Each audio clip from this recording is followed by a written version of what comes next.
ಎಲ್ಲರಿಗೂ ನಮಸ್ಕಾರ. ಮತ್ತೊಂದು ವಿಡಿಯೋಗೆ ಸ್ವಾಗತ. ನಾನು ನಿಮ್ಮ darling Dhanu. Big boss season 12 ಮುಗೀತು. ವಿನ್ನರ್ ಈಸ್ ಗಿಲ್ಲಿ ನಟ ಅಂತ ಹೇಳ್ಬೋದು.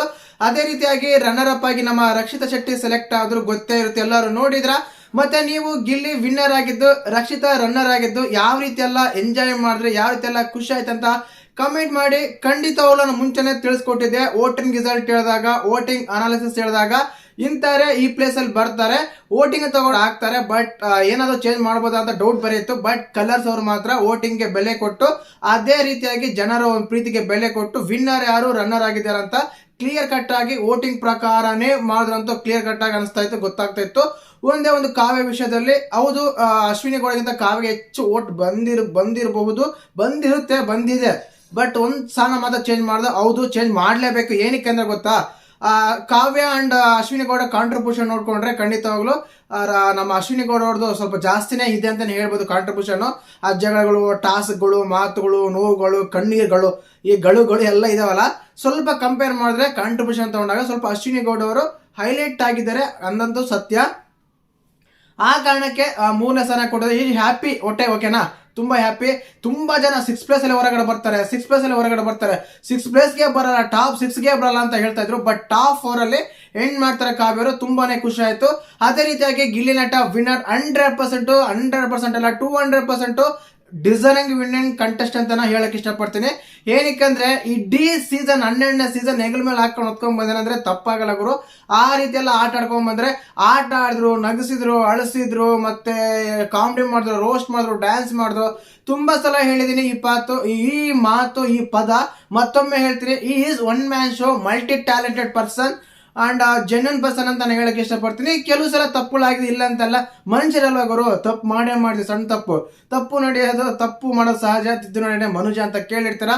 ಆ ರೀತಿಯಾಗಿ ಸಣ್ಣ ತಪ್ಪುಗಳಾಗಿವೆ. ಇನ್ನು ಅದೇ ರೀತಿಯಾಗಿ ರಕ್ಷಿತಾ ಶೆಟ್ಟಿ ನಿಜವಾಗ್ಲೂ ನಿನ್ನೆ ಎಪಿಸೋಡ್ ನೋಡಿದಾಗ ವಿನ್ ಆದ್ಮೇಲೆ ರಕ್ಷಿತಾ ಶೆಟ್ಟಿ ಅವ್ರು ಮಾತಾಡಿದ ಮಾತುಗಳು ಕೇಳಿದೆ, ಅವ್ರು ಮಾಡಿದ ಒಂದು ಬಿಹೇವ್ ಇದಲ್ಲ, ಸೂಪರ್ ಹ್ಯಾಂಡ್ಸ್ ಅಪ್ ಅಂತ ಹೇಳ್ಬೋದು. ಯಾಕೆ ಅಂದ್ರೆ ಖಂಡಿತವಾಗ್ಲು ಗಿಲ್ಲಿ ಗೆದ್ಮೇಲೆ 1% ಕೂಡ ಗಿಲ್ಟಿ ಫೀಲ್ ಅಲ್ಲ ಗುರು. ಪಾಪ ಅವರು ರಕ್ಷಿತಾ ಅವ್ರು ಹೋಗಿ ಹಗ್ ಮಾಡ್ಕೊಂತಾರೆ, ಖುಷಿ ಆಗ್ತಾರೆ. ನನಗೆ ತುಂಬಾ ಖುಷಿ ಆಯ್ತು ಅಂತ ಕೂಡ ಹೇಳ್ತಾರೆ ರಕ್ಷಿತಾ ಶೆಟ್ಟಿ ಅವರು. ಖಂಡಿತವಾಗ್ಲು ನನಗಂತೂ ಎಷ್ಟು ಒಳ್ಳೆ ವ್ಯಕ್ತಿ ಗುರು ಇವರು ಅಂತ ಅನಿಸ್ತಾ ಇತ್ತು. ತುಂಬಾ ಜನ ತುಂಬಾ ಸಲ ಎಲ್ಲ ಟ್ರೋಲ್ಗಳೆಲ್ಲ ಮಾಡಿದಾರೆ. ಅಂದ್ರೆ ಏನಂದ್ರೆ ಏನಂತ ನಾವು ರೀಸನ್ಸ್ ಕೊಡಕ್ ಬರಲ್ಲ ಅಂತ, ಅದು ನಿಜನೇ ಆಗಿತ್ತು. ಬಟ್ ನಿನ್ನೆ ವಿನ್ನಿಂಗ್ ಆದ್ಮೇಲೆ ಕೂಡ ಒಂದ್ ಸ್ವಲ್ಪ ಕೂಡ ಜೆಲಸ್ ಫೀಲ್ ಆಗ್ಲಿಲ್ಲ, ಒಂದ್ ಸ್ವಲ್ಪ ಕೂಡ ಬೇಜಾರಾಗಿಲ್ಲ, ಒಂದ್ ಸ್ವಲ್ಪ ಕೂಡ ಗಿಲ್ಟ್ ಫೀಲ್ ಆಗ್ದೇನೆ ಗಿಲ್ಲಿನ ಅಪ್ರಿಶಿಯೇಟ್ ಮಾಡ್ತಾರೆ ನೋಡಿ ರಕ್ಷಿತಾ ಅವರು. ಮತ್ತೊಮ್ಮೆ ಮನ್ಸ್ ಗೆದ್ರ ಅಂತ ಹೇಳ್ಬೋದು. ಖಂಡಿತವಾಗ್ಲು ಇನ್ನೊಂದು ತುಂಬಾ ಖುಷಿ ಆಯ್ತು. ಇನ್ನು ಗಿಲ್ಲಿ ಅಂತೂ ಸಖತ್ತಾಗಿ ಎಂಜಾಯ್ ಮಾಡ್ದ, ವಿನ್ ಆದ. ಅದಾದ್ಮೇಲೆ ಹೇಳಿದ ಮಾತುಗಳು ಅಷ್ಟೇನೆ, ಅಪ್ಪ ಅಮ್ಮನ ಆಶೀರ್ವಾದ ಮಾಡಿರೋ ಪುಣ್ಯ ನನಗೆ ಸಿಕ್ಕಿರೋದಂತೆಲ್ಲ ಹೇಳ್ತಾರೆ. ಖಂಡಿತವಾಗ್ಲು ತುಂಬಾ ಇಷ್ಟ ಆಯ್ತು. ಒನ್ಸ್ ಅಗೇನ್ ಕಿಚ್ಚ ಸರ್ ಮತ್ತೊಮ್ಮೆ ಕರ್ನಾಟಕದ ಜನದ ಮನಸ್ಸು ಗೆದ್ರ ಅಂತಾನೆ ಹೇಳ್ಬೋದು. ಯಾಕಂದ್ರೆ ಗಿಲ್ಲಿ ಅವ್ರಿಗೆ ಅದ್ಭುತವಾಗಿ ಆಡಿದ್ರ, ತುಂಬಾ ಚೆನ್ನಾಗಿ ಆಡಿದ್ರ. ಅದಕ್ಕೋಸ್ಕರ ನನ್ನ ಕಡೆಯಿಂದ ನಾನು ಸ್ಪೆಷಲ್ ಆಗಿ, ನಾನು ಸಪರೇಟ್ ಆಗಿ 10 ಲಕ್ಷ ನಿಮ್ಗೆ ಬಹುಮಾನ ಕೊಡ್ತೀನಿ ಅಂತ ಕಿಚ್ಚ ಸರ್ ಹೇಳ್ತಾರೆ.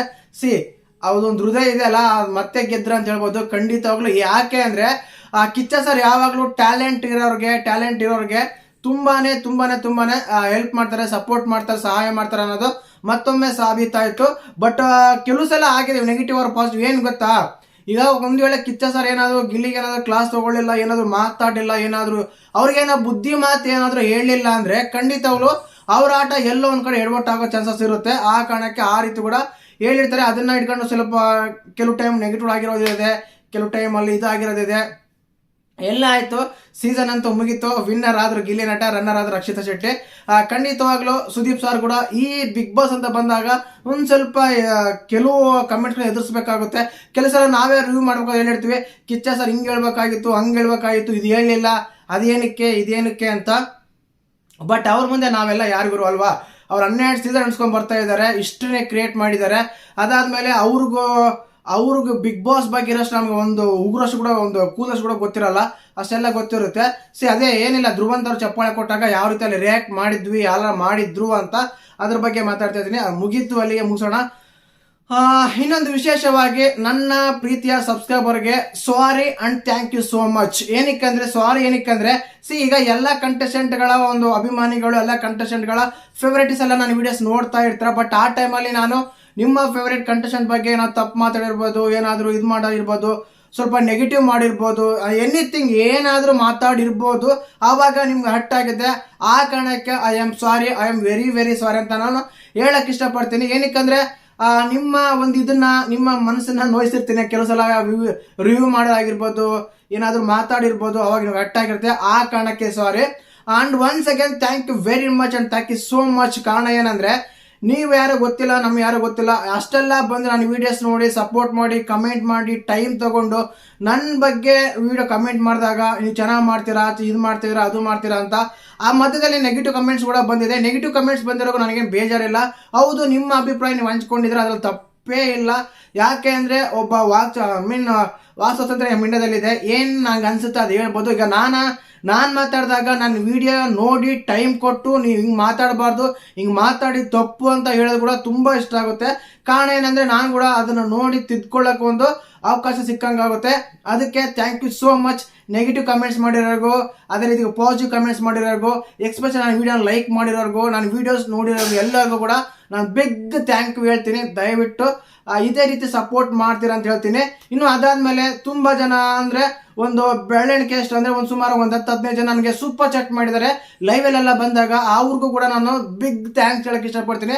ಎಕ್ಸ್ಪೆಷಲಿ ನಮ್ಮ ಸಹನ ಆಗಿರ್ಬೋದು, ಮತ್ತೆ ಸೌಮ್ಯ ಆಗಿರ್ಬೋದು, ಪ್ರಶಾಂತರ್ ಆಗಿರ್ಬೋದು, ಅಪ್ಪು ಮನು ಆಗಿರ್ಬೋದು, ಆಮೇಲೆ ಮಿರಾಯ್ ಅಂತ ನ್ಯೂಜಿಲೆಂಡಿಂದ ಒಬ್ಬರಿದ್ದಾರೆ, ಮಿರಾಯ್ ಅಂತ ಅವ್ರು ಆಗಿರ್ಬೋದು. ಅದಾದ್ಮೇಲೆ ತುಂಬಾ ಜನ ವಿಜಯಲಕ್ಷ್ಮಿ ಆಗಿರ್ಬೋದು, ಸಹನ, ಹೀಗೆ ಕೇತನ್, ಹೇಮಂತ್ ನಮ್ಮ ಲೈವ್ ಅಲ್ಲಿ ಬಂದು ತುಂಬಾ ಸಪೋರ್ಟ್ ಮಾಡ್ತಾ ಇದ್ರು, ಮಾತಾಡ್ತಾ ಇದ್ರು, ಕಮೆಂಟ್ ಎಲ್ಲ ಮಾಡ್ತಾ ಇದ್ರು. ನನಗೆ ಯಾರು ನೆಗೆಟಿವ್ ಕಮೆಂಟ್ ಮಾಡಿದ್ರು ರಿಪ್ಲೈ ಮಾಡ್ತಾ ಇದ್ರು. ಆ ರೀತಿಯಾಗ ತುಂಬಾ ಲೈವ್ ಅಲ್ಲಿ ಬಂದು ತುಂಬಾ ಜನ ಸಪೋರ್ಟ್ ಮಾಡಿದ್ರ. ಎಕ್ಸ್ಪೆಷಲಿ ಸೂಪರ್ ಚಾಟ್ ಯಾರೆಲ್ಲ ಮಾಡಿದ್ರ ಅವ್ರಿಗೆ thank you so much.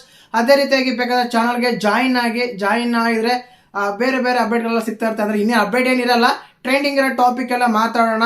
Next IPL ಬರುತ್ತೆ, IPL ಬಗ್ಗೆ ಮಾತಾಡೋಣ. ಅವಾಗ ಬ್ಲಾಗ್ಸ್ ಎಲ್ಲ ಇರುತ್ತೆ, ನಮ್ಮ ಫ್ಯಾಮಿಲಿ ಬಗ್ಗೆ, ನಾವೆಲ್ಲ ಹೋದಾಗ ಹೊರಗಡೆ ಹೋದಾಗ ಅವೆಲ್ಲ ಬ್ಲಾಗ್ಸ್ ಎಲ್ಲ ಬರುತ್ತೆ. ನೋಡೋಣ ಏನೆಲ್ಲ ಆಗುತ್ತೆ ಮುಂದೆ ಅಂತ. ಟೋಟಲ್ ಆಗಿ ಇಷ್ಟು ದಿನ ನನಗೆ ಸಪೋರ್ಟ್ ಮಾಡ್ಕೊಂಡು ಬಂದಿರೋ ಎಲ್ಲ ಸಬ್ಸ್ಕ್ರೈಬರ್ಗೂ ನಾನು thank you so much and sorry. ಏನಕ್ಕಂತ ಕೇಳಿದೆ, ಏನಾದರೂ ನಿಮ್ಗೆ ಮನಸ್ಸೇನಾದರೂ ಹರ್ಟ್ ಆಗಿದ್ರೆ ಸಾರಿ. ಅಂಡ್ ಸಪೋರ್ಟ್ ಮಾಡಿಕ್ಕೆ thank you very much. And ವಿಶೇಷವಾಗಿ ಕಿಚ್ಚ ಸರ್ ಕೂಡ ಥ್ಯಾಂಕ್ಸ್ ಹೇಳಕ್ಕೆ ಇಷ್ಟಪಡ್ತೀನಿ. ಏನಕ್ಕಂದ್ರೆ ಅಷ್ಟು ಸಾಮಾನ್ಯ ಅಲ್ಲ ಸೀಸನ್ ನಡೆಸೋದು ಅಂದ್ರೆ ಕರೆಕ್ಟಾಗಿ ಅಚ್ಚುಕಟ್ಟಾಗಿ. ಕೆಲವು ಟೈಮಲ್ಲಿ ಆಗಿರ್ಬೋದು 5 ಬೆಳೆ ಸಮಾನ ಇರಲ್ಲ. ನೆನೆಸ್ಕೊಂಡ್ಬಂದ್ರೆ thank you Kichcha sir. And also all ಕಂಟೆಸ್ಟೆಂಟ್ಗಳು ಯಾರೆಲ್ಲ ಇದ್ದಾರೆ, ಪ್ರತಿಯೊಬ್ಬರು ಕಂಟೆಸ್ಟೆಂಟ್ಗಳು 24 ಜನ ಯಾರೆಲ್ಲ ಇದ್ದಾರೋ ಎಲ್ಲ ಕಂಟೆಸ್ಟೆಂಟ್ಗಳು ನಾನು ಸಾರಿ ಕೇಳಕ್ಕೆ ಇಷ್ಟಪಡ್ತೀನಿ. ಏನಕ್ಕಂದ್ರೆ ರಿವ್ಯೂ ಮಾಡೋ ಟೈಮಲ್ಲಿ ಏನಾದರೂ ನಾನು ಐ ಥಿಂಕ್ ಸಣ್ಣ ಮಿಸ್ಟೇಕ್ ಆಗಿ ಮಾತಾಡಿರ್ಬೋದು. ಆ ಕಾರಣಕ್ಕೆ ಕ್ಷಮೆ ಇರಲಿ. ಅಂಡ್ ಆಲ್ ಕಂಟೆಸ್ಟೆಂಟ್ಗಳಿಗೂ ಥ್ಯಾಂಕ್ಸ್ ಹೇಳಕ್ಕೆ ಇಷ್ಟಪಡ್ತೀನಿ. ಯಾಕೆ ಅಂದರೆ ತುಂಬ ಎಂಟರ್ಟೈನ್ಮೆಂಟ್ ಕೊಟ್ಟಿದ್ರ. 3-4 ತಿಂಗಳು ನಾವು ಬೇರೆ ಕಡೆ ಆಲೋಚನೆ ಮಾಡೋಕ್ಕೆ ಚಾನ್ಸೇ ಕೊಟ್ಟಿಲ್ಲ. ಆ ರೀತಿ ಎಲ್ಲ ನಗಿಸಿದ್ರ, ಅಳಿಸಿದ್ರ, ನಾವು ಎಂಜಾಯ್ ಮಾಡಿಸಿದ್ರ, ನಮಗೆಲ್ಲ ಖುಷಿ ಕೊಟ್ಟಿದ್ದೀರಾ. ಆಲ್ ಕಂಟೆಸ್ಟೆಂಟ್ಗೂ thank you so much and sorry ಅಂತ ಹೇಳಕ್ಕೆ ಇಷ್ಟಪಡ್ತೀನಿ. ಆ ರೀತಿ ಇತ್ತು ಬಿಗ್ ಬಾಸ್ ಸೀಸನ್ 12. ಹೌದು, ಒಂದು ಸ್ವಲ್ಪ ಎಲ್ಲಪ್ಪ ಈ ಸೀಸನ್ ಹಿಂಗೆ ಆಗುತ್ತೆ ಅನ್ಕೊಂಡಿದ್ವಿ, ಅದು ಆಗಿದ್ದು ಓಕೆ. ಬಟ್ ಕೊನೆಗೂ ಎಂಟರ್ಟೈನ್ಮೆಂಟ್ ಅಂತೂ ಸಿಕ್ತು 100%. ಅದರಲ್ಲಿ ಯಾವುದೇ ಒಂದು ಮೋಸ ಇಲ್ಲ. ಆ ರೀತಿ ಆಗಿತ್ತು ಸೀಸನ್ 12. ಮತ್ತೆ ನಿಮ್ಗೆ ಹೇಗೆ ಅನಿಸ್ತು, ಯಾರೆಲ್ಲ ಇಷ್ಟ ಆದ್ರು, ಮತ್ತೆ ಎಕ್ಸ್ಪೆಷಲಿ ನನ್ನ ರಿವ್ಯೂಸ್ ನೋಡಿದಾಗ ನಿಮ್ಗೆ ಹೇಗೆ ಅನ್ಸಂತೆಲ್ಲ ಕಮೆಂಟ್ ಮಾಡಿ. ಇದೇ ರೀತಿ ಸಪೋರ್ಟ್ ಮಾಡ್ತಾ ಇರಿ. ಮತ್ತೆ ಸಿಗೋಣ. ಜೈ ಹಿಂದ್, ಜೈ ಕರ್ನಾಟಕ. ಮತ್ತೆ